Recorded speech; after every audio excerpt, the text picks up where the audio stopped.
ఇది ఎంతో అదిరిపోయే రుచితో ఉన్న మామిడికాయ పులిహార అండి. నమస్తే అండి, సునీతను. ఈరోజు మామిడికాయ పులిహార చేసుకుందాం.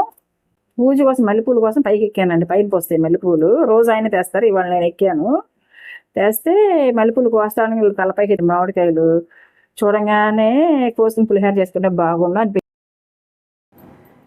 ఈ సంవత్సరం అండి చెట్టుకి కాయ పెద్దగా లేదండి. ఎందువలన కానీ చాలా తక్కువ ఉన్నాయి. అక్కడొకటి ఉన్నాయి. డాబా మీదకి వెళ్తే 2 సార్లు గుత్తిళ్ళు కనిపించినాయి, కానీ పిందెలుగా ఉన్నాయని చెప్పేసి కొయ్యలేదు. ఇప్పుడు వెళ్ళి చూస్తే ముదిరినట్టున్నాయి కొంచెం. అందుకే కోసుకొచ్చాను అన్నమాట పులిహోర కోసం. మామిడికాయలు కాస్త పెరిగినట్టున్నాయండి. చేసుకుందామా? ముదిరినట్టున్నాయి. పోయినా పని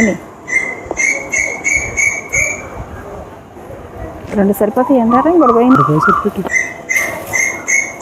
డబ్బా పావుసేరు బియ్యానికి అయితే 2 కాయలు సరిపోతాయండి. నేను ఆధారంగా 1 కాయ తీసుకొచ్చాను. ఇవి పండుతే కూడా ఎంత స్వీట్ అంటే మీరెవరైనా ఒక్కసారి కాయ తిన్నారంటే ఈ జీవితంలో మర్చిపోరండి. అంత స్వీట్ అనమాట ఇది. అసలు ఎంత బాగుంటుందంటే ఇది ఉప్పిట్లో ఇప్పుడేనండి ఇది కాయ ఉండేది.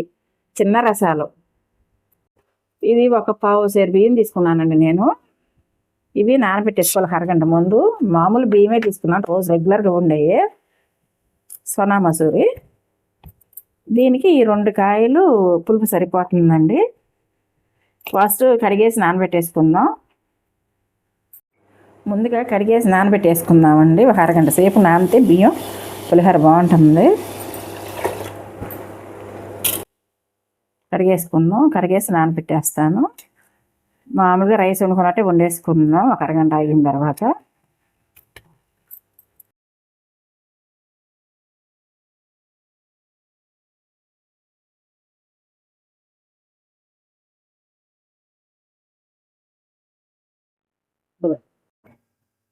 మామిడికాయలు కడిగేసి శుభ్రంగా చెక్కు తీసేసానండి. ఇప్పుడు దీంట్ని తురుముకుందాం.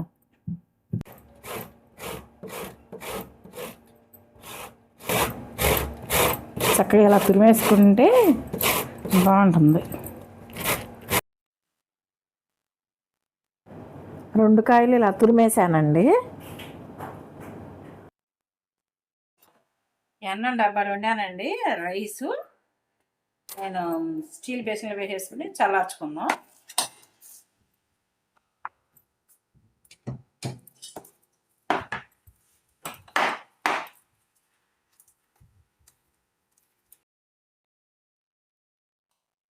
అన్నం కొంచెం వేడిగానే ఉందండి.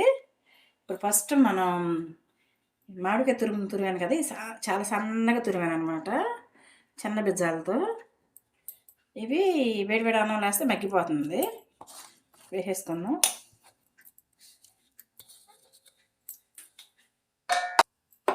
ఒకసారి కలుపుకుందాం.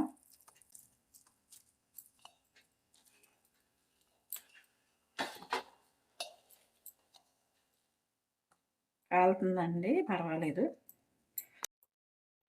కాస్త ఇది అన్నంలో కొంచెం వేడి ఉంటే కనుక మగ్గి పులుపు పట్టుద్ది.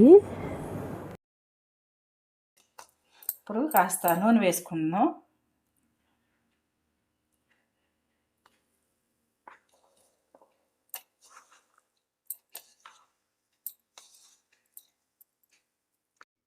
కాస్త పసుపు వేసుకుందామండి.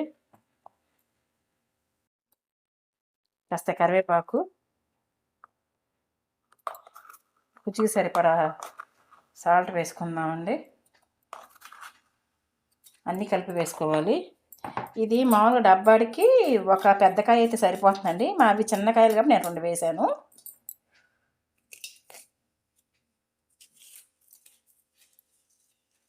అంతా ఇలా కలిపేసుకుందాం ఒకసారి.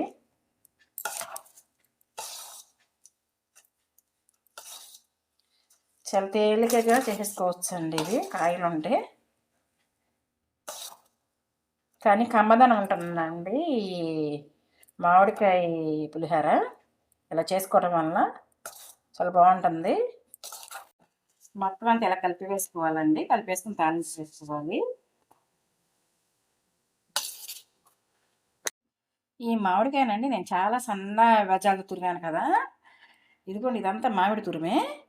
ఇది వేడి గోరువెచ్చటి అన్నంలో వేసి కలిపితేనండి శుభ్రంగా మగ్గిపోతుంది. ఇందువలన వాతం ఉండదండి. లేకపోతే స్టవ్ మీద కాస్త నూనె వేసి మగ్గపెట్టుకుని కూడా కలుపుకోవచ్చు. అలా చేసుకోవచ్చు, ఇలా చేసుకోవచ్చు. నేను గోరువెచ్చటి అన్నంలో మామిడికాయ తురుమును వేసేసి కలిపేసాను అనమాట. ఇప్పుడు తాలింపు వేసుకుందాం. ఇది మామిడికాయని ముందే కలిపేసి పెట్టుకున్నాం కదండి. ఉప్పును పులుపు పట్టేసి ఉంటుంది రైస్కి. ఒక 5-10 నిమిషాలు ఇలా వదిలేస్తే దీనికి మొత్తం పులుపు పట్టేసి ఉంటుంది. మనం దీన్ని తాలింపు వేసుకోవాలి. తాలింపు కోసమని నేను ఒక గుప్పెడు జీడిపప్పులు తీసుకున్నాను. ఆవాలు 1 స్పూను, జీలకర్ర 1 స్పూను, సాయిగుళ్ళు స్పూను, శనగపప్పు స్పూన్ తీసుకున్నాను. 1 కప్ ఏమో పల్లీలు తీసుకున్నాను. ఎండుమిర్చి, పచ్చిమిర్చి, కరివేపాకు, కొంచెం 1 ఇంచి అల్లం అండి. ఇవి సన్నగా తురుము వేసుకోవటం వలన మామిడికాయ పులిహోర తిన్న వాళ్ళకి కొందరికి పడదనమాట. అలాంటి వాళ్ళు ఈ అల్లం వేసుకుంటే శుభ్రంగా తినవచ్చండి. స్టవ్ వెలిగించండి. పాన్ పెట్టుకున్నాను.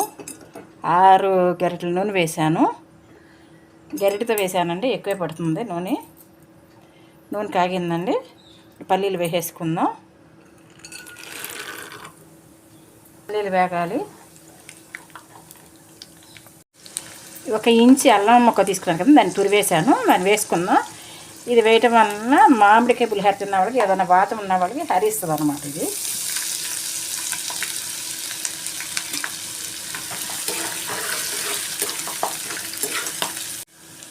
శనగపప్పు వేసేసుకుందామండి. సాయిగుళ్ళు, జీలకర్ర, ఆవాలు ఇవన్నీ వేగాలి.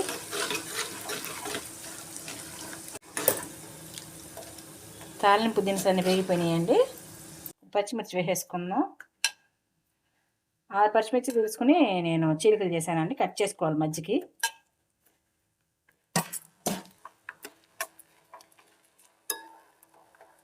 ఇప్పుడు జీడిపప్పులు తీసుకున్నాను కదా, అవి కూడా వేసేసుకుందాం. ఎండుమిర్చి వేసుకున్నానండి, ఒక 7-8, అవి వేసేసుకుందాం.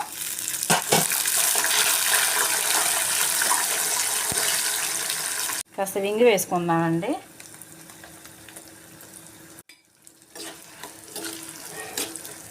కాస్త కరివేపాకు వేసేసుకుందాం. కడిగి శుభ్రం చేసుకున్న కరివేపాకు అండి.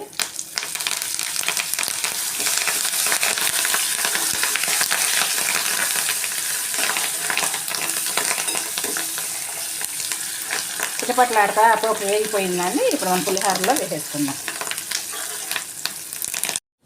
ఇప్పుడు పులిహోరలు ఈ తాలింపు వేసేసుకుంటామండి. అంతా కలుపుకుందాం. తాలింపు అంతా మనం ఇలా కలిపేసుకుందాం. ఇది అద్భుతమైన రుచితో చాలా బాగుంటుందండి ఈ పులిహోర. టేస్టీగా చాలా అసలు ఇంకోసారి ఎప్పుడు తిందామా అనిపించేటట్టు ఉంటుందండి. చాలా బాగుంటుంది ఇలా చేసుకుంటే. ఇది ఎంతో అదిరిపోయే రుచితో ఉన్న మామిడికాయ పులిహోర అండి.